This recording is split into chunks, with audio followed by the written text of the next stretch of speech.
அனைவருக்கும்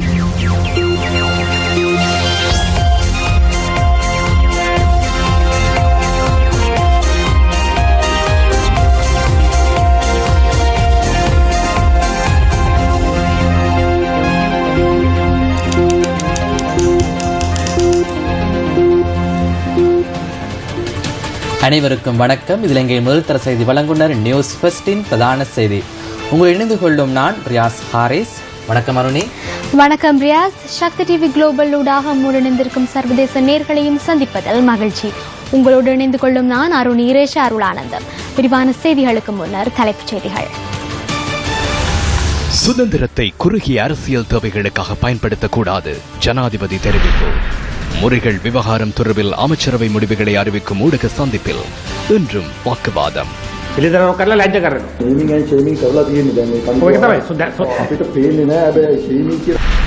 குருநாகலில் குற்றவாளிகள் சிலரை கைது செய்வதற்காக சென்ற போலீஸ் உத்தியோகத்தர் துப்பாக்கிச் சூட்டில் உயிரிழப்பு.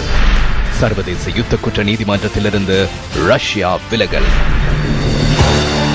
ராவய பத்ரேன் 30வது ஆண்டு நிறைவை முன்னிட்டு ஜனாதிபதி மைத்ரிபால சிறிசேன தலைமையில் நிகழ்வொன்று இடம்பெற்றது. இதன்போது மக்கள் விடுதலை முன்னணியின் தலைவர் அனுரகுமார திசாநாயக்க மற்றும் ஜனாதிபதி மைத்ரிபால சிறிசேன ஆகியோர் தெரிவித்த சில கருத்துக்கள் அடுத்து. இந்த நாட்டு மக்கள் உழைக்கும் பணத்தின் அரை பங்கை திரேசேரி பெற்றுக் கொள்கின்றது. திரேசேரிக்கு கிடைக்கும் பணத்தின் அரை பகுதி திருடப்படுகின்றது. திரேசேரிக்கு கிடைக்கவுள்ள பணத்தின் ஒரு பகுதியும் திருடப்படுகின்றது. நீங்களும் நானும் நினைக்கும் விதத்தினை விட இந்த ஊழல் வட்டம் பரந்தளவில் காணப்படுகின்றது. ஆகவே சிறிய சிறிய செயற்பாடுகள் மூலம் அதனை தோற்கடிக்க முடியுமா? 30 பேரை கொண்ட அமைச்சரவை ஒன்றின் மூலம் அரசாங்கத்தை அமைக்க முடியுமாக இருந்தால் நான் அதற்கு அதிக விருப்பம் தெரிவிப்பேன். நாளை என்றாலும் அதனை செய்வதற்கு நான் விரும்புகிறேன். இது குறித்து அனைவரை விடவும் நானே மகிழ்ச்சி அடைவேன். இது ஊழலுக்கு எதிரான வட்டம் மாத்திரமல்ல. நாம் எதிர்பார்க்கும் விடயங்களில் 100% நிறைவேற்றும் போது அதில் 1% ஊழல் திருட்டுச் சம்பவத்துடன் தொடர்புபட்டிருந்தால் எண்ணிய 99% அந்த வட்டத்துடன் தொடர்புபட்டதாக அமையும். ஆகவே இதனை முடிவுக்கு கொண்டு வருவதற்கு பாராளுமன்றத்தில் 3/2 அதிகாரமின்றி முடியுமா?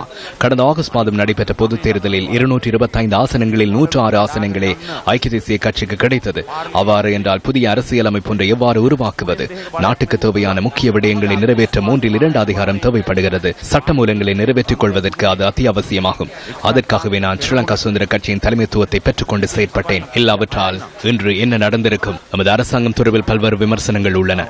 குறிப்பாக தேசிய பட்டியலில் நியமிக்கப்பட்ட உறுப்பினர்கள் தொடர்பில் பாரிய விமர்சனங்கள் உள்ளன. தற்காலிக அரசாங்கத்தை முன்னோக்கி கொண்டு செல்வதற்கு ஸ்ரீலங்கா சுதந்திர கட்சியின் எமது சகோதர அமைச்சர்களை இணைத்துக் கொண்டோம். ஸ்ரீலங்கா சுதந்திர கட்சியின் அந்த உறுப்பினர்கள் கடந்த தேர்தலில் தோல்வி அடைந்தார்கள். ஆனால் அவர்களை மக்கள் தோற்கடிக்கவில்லை. ஸ்ரீலங்கா சுதந்திர கட்சியின் ஒரு பிரிவினரை அவர்களை தோற்கடித்தனர். அதாவது மஹிந்த ராஜபக்சவே அவர்களை தோற்கடித்தார். ஆகஸ்ட் மாதம் 17ஆம் தேதி பெறுபேறுகள் வெளியானவுடன் அரசாங்கத்தை அமைக்க வேண்டி ஏற்பட்டது. 106 ஆசனங்களை வைத்துக் கொண்டு அரசாங்கத்தை அமைக்க வேண்டி ஏற்பட்டது. புதிய அரசியல் அமைப்பு ஒன்றை உருவாக்க 3/2 அதிகாரம் தேவைப்பட்டது. அதனால் எனக்கு நம்பிக்கையான சிலரை இணைத்துக் கொண்டு ஆட்சிப்பிடம் ஏறினோம். ஆகவே இந்த திட்டத்தை முன்னெடுத்துச் செல்ல வேண்டும். நாம் ஏற்றுக்கொண்ட சவால்களை எதிர்கொண்டு முன்னோக்கி பயணிக்கிறோம். பாராளுமன்றத்தில் 3/2 அதிகாரமின்றி 19வது அரசியலமைப்பு திருத்தத்தை 3/2 அதிகாரத்துடன் நிறைவேற்றியமை தொடர்பில் எத்தனை பேர் என்று பேசுகிறார்கள்? எத்தனை பேர் என்று அதனை வரவேற்கிறார்கள்? පාර්ලිමේන්තුවේ 3/2 බලයක් නැතුව 19වෙනි සංශෝධනයේ 3/2කින් පාස් කරපු එක මේවා ගැන කී දෙනෙක් කතා කරනවද? මේවා කී දෙනෙක් අගය කරනවද? இதேவேளை அரசு சேவை ஐக்கிய தாதியார் சங்கத்தின் 47வது பொதுக்கூட்டம் இன்று நடைபெற்றது. அரசு சேவை ஐக்கிய தாதியார் சங்கத்தின் தலைவர் முருத்தொட்டுவே ஆனந்த தேரர் உள்ளிட்ட தொழிற்சங்க பிரதிநிதிகள் ஏற்பாடு செய்திருந்த இந்த வைபவத்தின் போது ஜனாதிபதிக்கு விசேட நினைவு சின்னம் ஒன்றும் வழங்கப்பட்டது.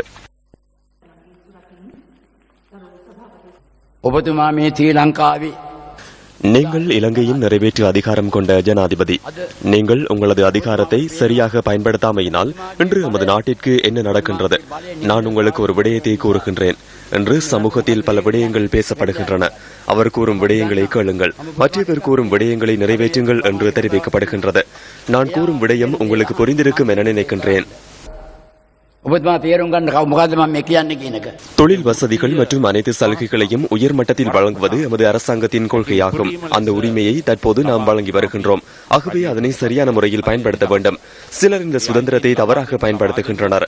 நாட்டின் மக்களின் நலன் கருதியே அந்த சுதந்திரத்தையும் உரிமையையும் வழங்கியுள்ளோம்.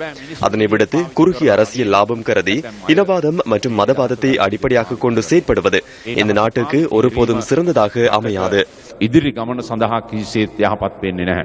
අපේ හිටපු සෞඛ්‍ය අමාත්‍යතුමා අපේ රටේ ජනාධිපති වුණා. நமது முன்னாள் சுகாதார அமைச்சர் இன்று நாட்டின் ஜனாதிபதியாக உள்ளார்.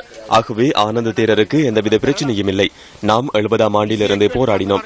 21வது நூற்றாண்டிற்கு சென்றும் எமக்கு அரசாங்கம் ஒன்று கிடைத்ததா? என்று எமக்கு அரசாங்கம் ஒன்று கிடைத்துள்ளது. அரசாங்கத்தை அமைத்த பின்னர் வேறு வேறு தரப்பினர் வந்து கூட்டங்களை நடத்தி பயனில்லை. எம்முடனேயே கலந்துரையாட வேண்டும். வடமாகாண அமைச்சர்கள் தொடர்பிலான ஊழல் குற்றச்சாட்டுகள் குறித்து வடமாகாண சபை உறுப்பினர் ஜி.டி. லிங்கநாதன் இன்று முறைப்பாடு செய்தார். வடமாகாண அமைச்சர்களுக்கு எதிரான ஊழல் குற்றச்சாட்டுகளை விசாரிப்பதற்காக மாகாண முதலமைச்சரினால் நியமிக்கப்பட்ட குழுவிடம் சமர்ப்பிப்பதற்காக மாகாண சபை உறுப்பினர் ஜி.டி. லிங்கநாதன் தமது முறைப்பாட்டை கையளித்தார். வடமாகாண பிரதம செயலாளர் செயலகத்தில் உள்ள ஆவணங்கள் விசாரணை குழுவிடம் இந்த முறைப்பாடு கையளிக்கப்பட்டது. 12ஆம் மாதம் 6ஆம் தேதி வரை வார கம்ப்ளைண்ட் எல்லாம் எடுத்து அதுக்கு பிறகுதான் அந்த கமிட்டிக்கு கொடுப்பதாக எனக்கு சொல்லப்பட்டது. எனக்கு உண்மையில் அதை நேரடியாக கமிட்டிக்கு கொடுத்து அவர்களுக்கு அதை வழங்கப்பட என்னுடைய விருப்பம் இருந்தாலும் அவர்களை சந்திக்க முடியவில்லை என்றது குறைபாடுதான். அது இருந்தால் இன்னும் கொஞ்சம் திருப்தியா இருந்திருக்கு. இந்த விசாரணை குழு சரியான முறையில் நடக்கவில்லை என்றால் இந்த விசாரணை குழுவில் இப்ப இருக்கிற விசாரணை குழுவும் வேறு ஒரு விசாரணைக்கு போக வேண்டிய ஒரு நிலை ஒன்று சில போல ஏற்படலாம் என்று நினைக்கிறேன்.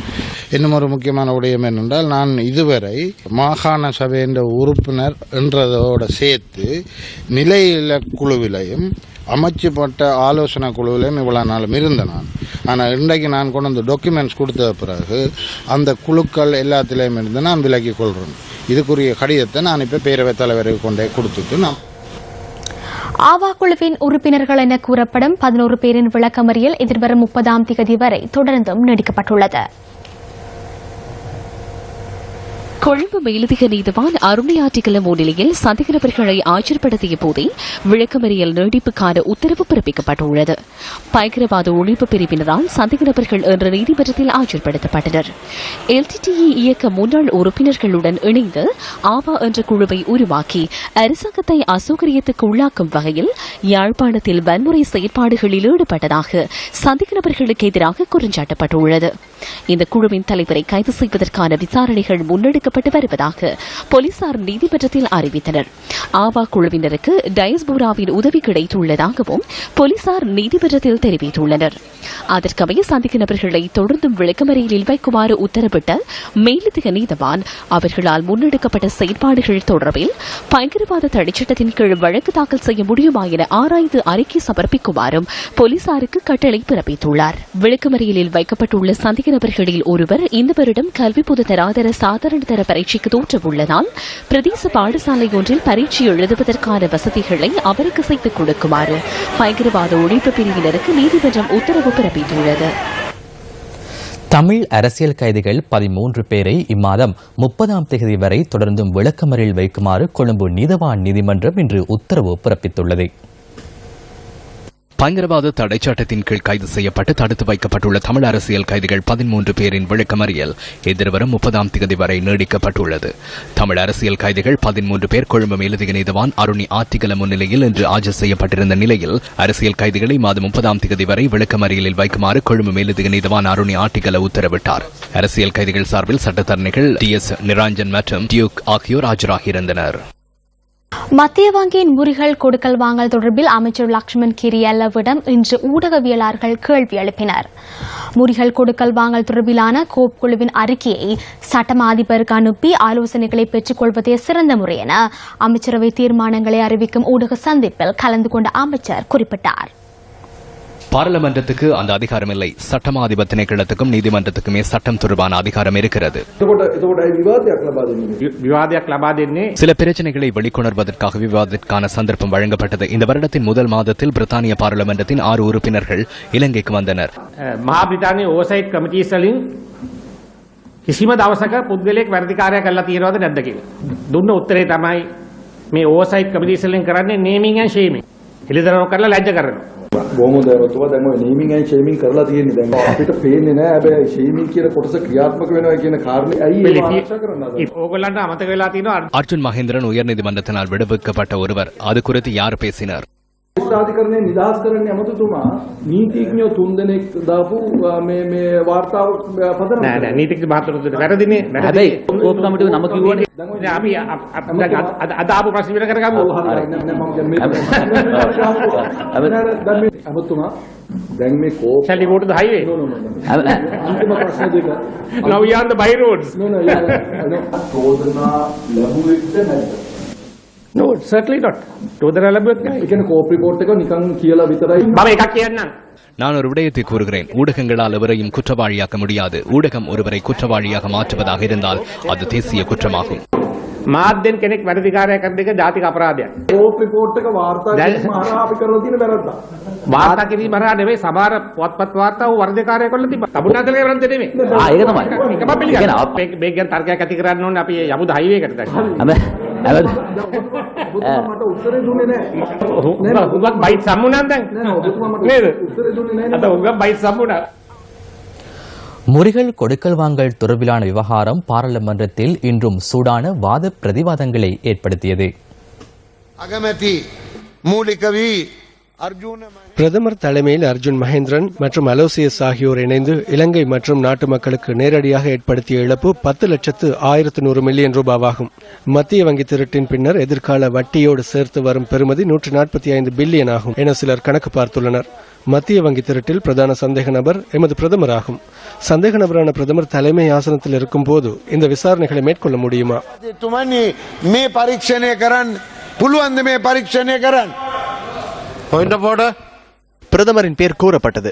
என்ன விசாரணையில் அவ்வாறு கூறப்பட்டது என்பது தெரியவில்லை. ஒருவேளை அவர் கோப் குழுவில் இருந்து இருக்க வேண்டும். அவர் கோப் குழுவினுள் நுழைந்து விசாரணை செய்தாரா? கோப் குழுவினால் கூறப்படாமல் அவர் எவ்வாறு இதனை கூறுவார்? கோப் கமிட்டுව කියන්නේ නැත්නම් එතුමා කොහෙන්ද කියන්නේ?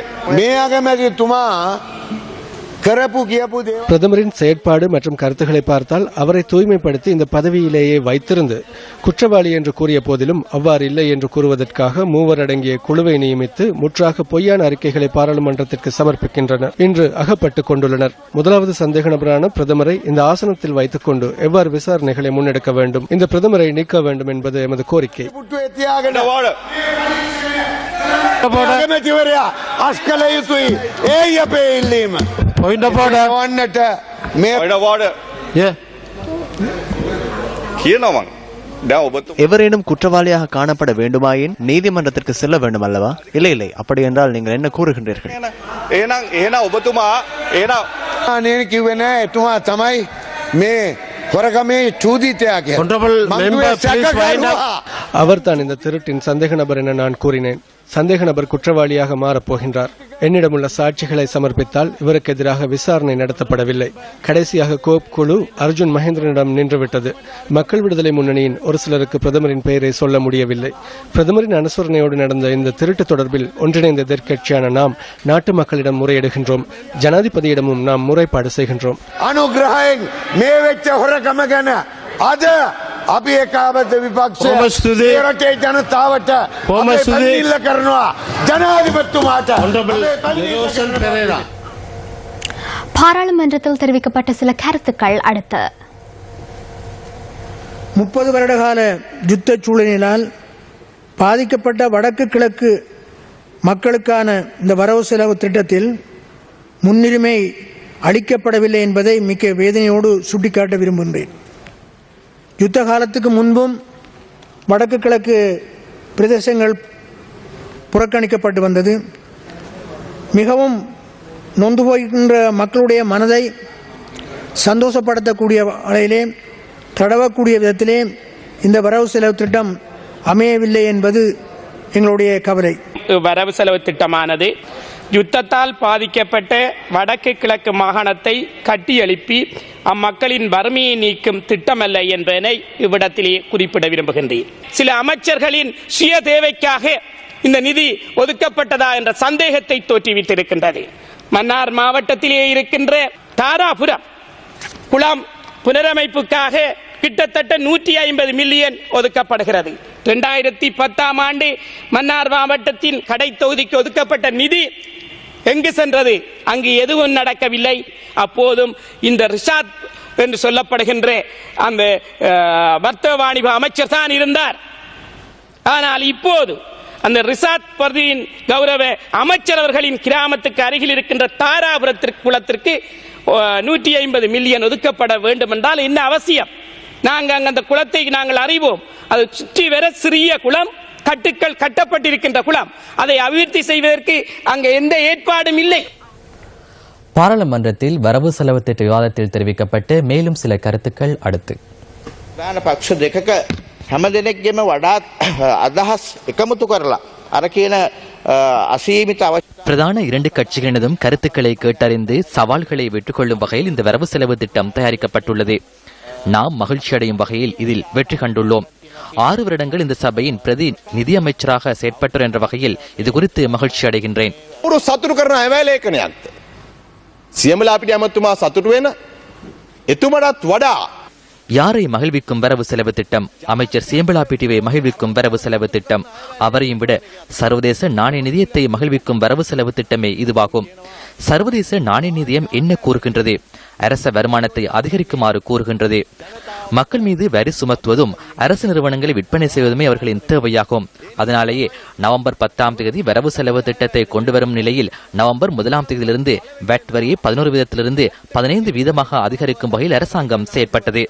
தகவல் தொழில்நுட்ப ஏஜென்சி மூலம் தேசிய கொடுப்பனவு மேடையொன்று உருவாக்கப்படும் என்று கூறப்பட்டுள்ளது. இந்த கொடுப்பனவு முறையை மத்திய வங்கியினால் நிர்வகிக்க முடியுமான லங்கா கிளியர் நிறுவனம் நிர்வகிக்க உள்ளது. இதில் மத்திய வங்கியின் 20% பங்குகள் உள்ளன. அதாவது லங்கா கிளியர் நிறுவனம் தொடர்பில் நம்பிக்கை உள்ளதாக நீங்கள் குறிப்பிட்டுள்ளீர்கள். அவ்வாறு இருக்கும் போதே மற்றும் ஒரு மேடையை உருவாக்க உள்ளீர்கள். අධීක්ෂණ කටයුතු ශක්තිමත් කර ඒ ස්වාධීනත්වය ආරක්ෂා කිරීම වෙනුවට සමස්ත මුල්‍ය ගෙවීම් ක්‍රමයම மத்திய வங்கியின் கண்காணிப்பு விடயத்தை உறுதிப்படுத்தி அதன் சுயாதீனத்தன்மையை பாதுகாப்பதற்கு பதிலாக மொத்த நிதி கொடுப்பனவு முறையை தனியார் நிறுவனம் ஒன்றுக்கு வழங்க யோசனைகள் முன்வைக்கப்பட்டுள்ளன. நிதிச்சபையின் அனுமதி இன்றி தமக்கு நெருக்கமானவர்களுக்கு வழங்கப் போகின்றீர்கள். இதற்கு எதிராக மத்திய வங்கியின் ஆளுநர் இந்திரஜித் குமாரசுவாமி எழுதிய கடிதத்தை ஹென்சாட்டில் இணைக்குமாறு கூறுகின்றேன். அத்துடன் துறைமுகம் மற்றும் நட்டத்தை எதிர்நோக்குவதாக கூறப்படும் கூட்டு தாபனங்களை தனியார் மயப்படுத்துவதற்கு முயற்சிகள் மேற்கொள்ளப்படுகின்றன. இதனால் அதிவேக வீதிகள் மற்றும் முரகக்கான நீர்த்தேக்கம் உள்ளிட்ட அனைத்தையும் கடன் செலுத்துவதற்காக என்று கூறி தனியார் மயப்படுத்துவர். இந்த அழிவுகளுக்கு ஸ்ரீலங்கா சுதந்திர கட்சியின் சிலரும் பங்காளர்களாக உள்ளமை துரதிருஷ்டவசமான நிலைமையாகும்.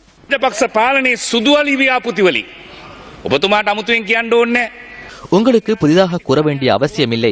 விமானங்கள் வராத விமான நிலையங்களை அமைத்தீர்கள். கப்பல்கள் வராத துறைமுகங்களை அமைத்தீர்கள். மாநாடுகள் நடைபெறாத மாநாட்டு மண்டபங்களை அமைத்தீர்கள். போட்டிகள் நடைபெறாத மைதானங்களை அமைத்தீர்கள். இவ்வாறு மக்கள் மீது கடன் சுமை சுமத்தப்பட்ட காலத்திலேயே மக்களை அதிலிருந்து பாதுகாக்கும் வகையில் இந்த வரவு செலவு திட்டம் தயாரிக்கப்பட்டுள்ளது.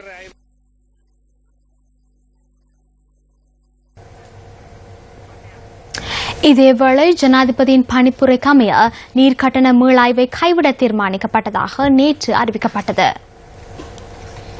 ஜனதாவ மே මොහොතේ තලා පෙළෙන ආකාරයට இந்த சந்தர்ப்பத்தில் மக்களை நசுக்கும் வகையில் நீர் கட்டணத்தை 30 வீதத்தால் உயர்த்தியமே பொருத்தமற்ற செயற்பாடாகும் என நாம் இன்று அமைச்சரவை கூட்டத்தில் கலந்துரையாடினோம். அது மக்களை அழுத்தங்களுக்கு உள்ளாக்கும் வகையில் அமையக்கூடாது என்ற ஜனாதிபதியின் யோசனைக்கு அமைச்சரவை ஏகமனதாக அனுமதி வழங்கியது. ගරු ජනාධිපතිතුමාගේ යෝජනාවට අනුව ඒකමතිකව තීරණය කරනවා.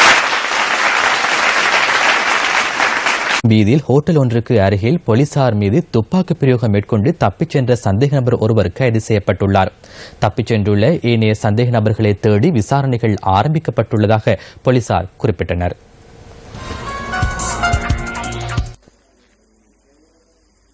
குருநாகல் புத்தளம் வீதியில் ரக்கராவ பகுதியில் உள்ள ஹோட்டல் ஒன்றுக்கு அருகில் நேற்றிரவு 10:30 அளவில் துப்பாக்கி பிரயோகம் இடம்பெற்றது. போலி இலக்க தகடுடன் பயணித்த கார் ஒன்றை சோதனையிடுவதற்கு முயற்சித்த போது போலீசார் மீது துப்பாக்கி பிரயோகம் மேற்கொள்ளப்பட்டுள்ளது. குறித்த காரில் பயணித்தவர்களை கைது செய்ய முயற்சிகள் மேற்கொள்ளப்பட்ட போதும் அவர்கள் தப்பிச் சென்றுள்ளனர். இதன்போது சந்தேக நபர்கள் போலீசார் மீது துப்பாக்கி பிரயோகம் மேற்கொண்டுள்ளனர். துப்பாக்கி பிரயோகத்தில் காயமடைந்த உதவி போலீஸ் இன்ஸ்பெக்டர் ஒருவர் சம்பவ இடத்திலேயே உயிரிழந்ததாக போலீசார் குறிப்பிட்டனர்.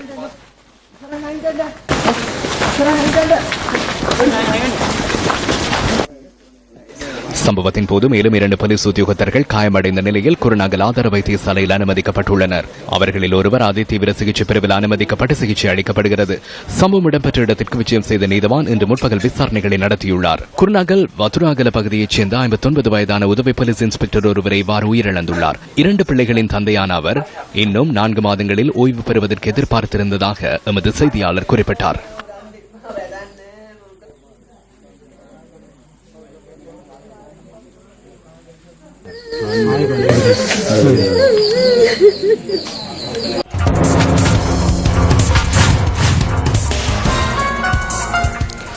கொழும்பில் இடி மின்னலுடன் கூடிய பலத்த மழை பெய்து வருகின்றது. கொழும்பில் 100 மில்லிமீட்டருக்கும் அதிக மழை வீழ்ச்சி பதிவாகலாம் என வளிமண்டலவியல் திணைக்களம் குறிப்பிட்டுள்ளது. இதேவேளை மேல் சபரகம, மத்திய மற்றும் தென் மாகாணங்களிலும் நாட்டின் ஏனைய பகுதிகளிலும் பிற்பகல் 2 மணியின் பின்னர் பலத்த மழை பெய்யக்கூடும் என எதிர்பார்க்கப்படுகின்றது. வடக்கு, கிழக்கு, தென் மற்றும் ஊவா மாகாணங்களின் ஆங்காங்கே இடியுடன் கூடிய மழை பெய்யக்கூடும் என எதிர்வு கூறப்பட்டுள்ளது. மேல் சபரகம, மத்திய மற்றும் தென் மாகாணங்களில் காலை வேளைகளில் பனிமூட்டம் தென்படும் சாத்தியம் உள்ளதாகவும் வளிமண்டலவியல் திணைக்களம் சுட்டிக்காட்டியுள்ளது. இடியுடன் கூடிய மழை பெய்கின்ற சந்தர்ப்பங்களில் மின்னல் தாக்கங்களிலிருந்து பாதுகாத்துக் கொள்வதற்கான வழிமுறைகளை பின்பற்றுமாறும் திணைக்களம் மக்களிடம் கேட்டுக் கொண்டுள்ளது. இதேவேளை மட்டக்களப்பிலிருந்து ஹம்மாந்தோட்டை மற்றும் பொத்துவில் ஊடாக மாத்தறை வரையான கடற்பிரதேசங்களில் கொந்தளிப்பு ஏற்படலாம் எனவும் வானிலை அவதான நிலையம் தெரிவித்துள்ளது. இந்த கடற்பிரதேசங்களில் மணிக்கு 70 முதல் 80 கிலோமீட்டர் வேகத்தில் காற்று வீசக்கூடும் என்றும் தெரிவிக்கப்பட்டுள்ளது.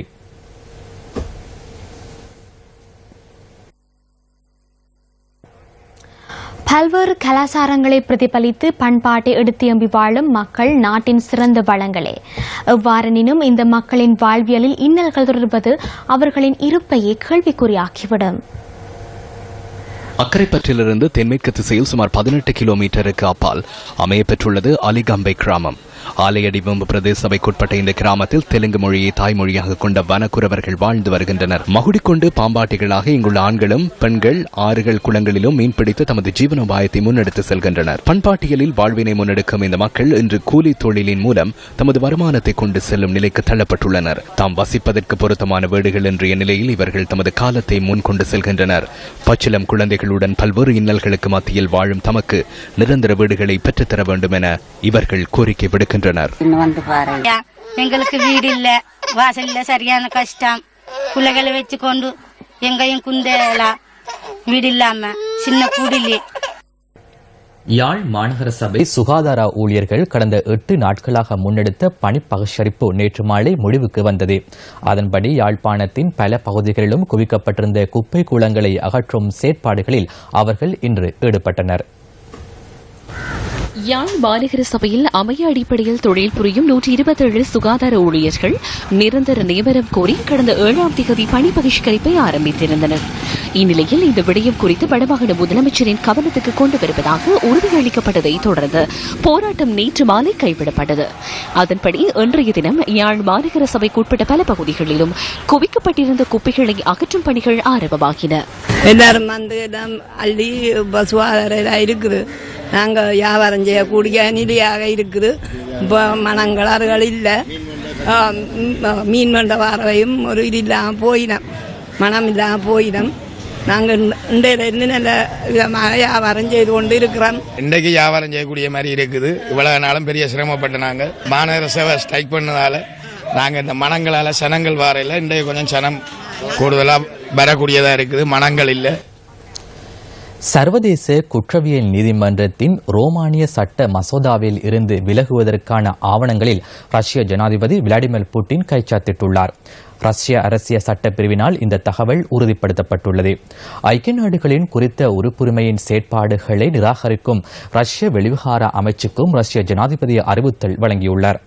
சர்வதேச குற்றவியல் நீதிமன்றத்தின் அதிகாரத்தினால் உருவாக்கப்பட்டு 2002ஆம் ஆண்டின் ரோம் சட்ட மசோதாவை அரசாங்கம் நிராகரித்துள்ளதாக அந்த நாட்டின் அரசு ஊடகம் செய்தி வெளியிட்டுள்ளது.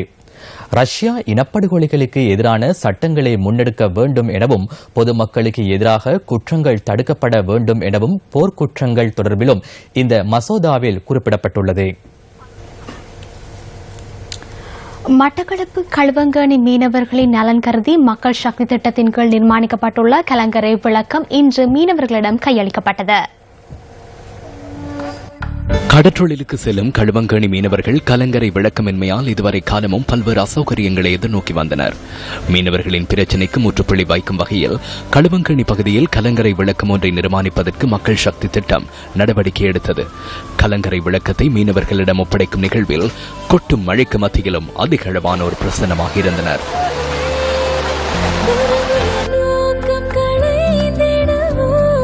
வரையறுக்கப்பட்ட கேபிட்டல் மகாராஜா நிறுவனத்தின் குழும பணிப்பாளர் ஷிவான் டேனியல் நிதியுதவி வழங்கிய Central Bearings and Machineries Private Limited நிறுவனத்தின் தலைவர் சுதா தென்னகோன் உள்ளிட்ட அவரது குடும்பத்தினர் ஆகியோரும் இதன்போது கலந்து கொண்டிருந்தனர். இந்த விடயம் தொடர்பாக அவர்கள் பல்வேறு சந்தர்ப்பங்களில் அரசியல் தலைமைகளுக்கும் ஏனைய தரப்பினருக்கும் அவர்கள் அறிவுறுத்தியிருந்தார்கள். இருந்த போதிலும் இந்த பிரச்சினைக்கான தீர்வு கிடைக்கவில்லை என்ற விடயத்தை மக்கள் சக்தி குழுவினரிடம் அறிய தந்திருந்தார்கள். அதற்கமைய நாங்கள் விரைந்து செயற்பட்டு மக்கள் சக்தி 100 நாள் திட்டத்தின் கீழ் இந்த இடத்திலே அடிக்கல் நாட்டு விழா நடைபெற்று இன்றைய தினம் உங்களிடம் இந்த கலங்கரை விளக்கத்தை உத்தியோகபூர்வமாக கையளிப்பதற்காக நாங்கள் வருகை தந்திருக்கின்றோம். வடக்கில் உள்ளவர்கள் தெற்கிற்கும், தெற்கில் உள்ளவர்கள் வடக்கிற்கும், மேற்கில் உள்ளவர்கள் நாட்டின் சகல பாகங்களிலும் உள்ளவர்களுக்கும் உதவி செய்வதற்கு இதன் மூலம் முடிந்துள்ளது. எமது இலங்கையர்கள் வேறு யாரினதும் உதவிக்காக காத்திருக்காது, தாமாகவே முன்வந்து எவருமே கேட்கும் வரை பார்த்திருக்காது. பிரச்சனைகளை தேடி சென்று அவற்றுக்கு தீர்வு வழங்கியதன் மூலம் எமக்காக நாமே எழுந்து நிற்போமானால் நமது பிரச்சனைகளுக்கு தீர்வு காண முடியும் என்பதை எடுத்து காட்டியுள்ளோம். අපේ ප්‍රශ්න විසඳ ගන්න පුළුවන් කියලා.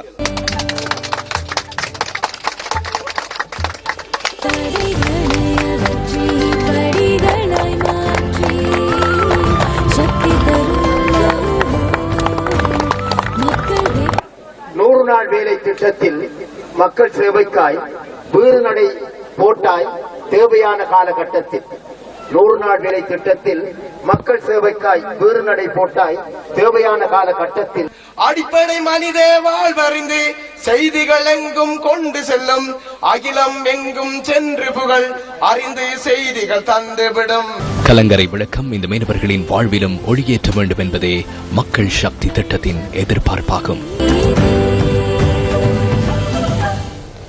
ஜிம்பாப்வேயில் நடைபெறும் முக்கோண ஒருநாள் கிரிக்கெட் தொடரில் இலங்கைக்கு எதிரான இன்றைய போட்டியில் மேற்கிந்திய தீவுகள் அணி 62 ஓட்டங்களால் வெற்றியீட்டியது.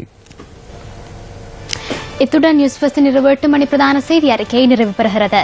மீண்டும் எமது 10:45 பிரதான செய்தியில் சந்திப்போம். வணக்கம்.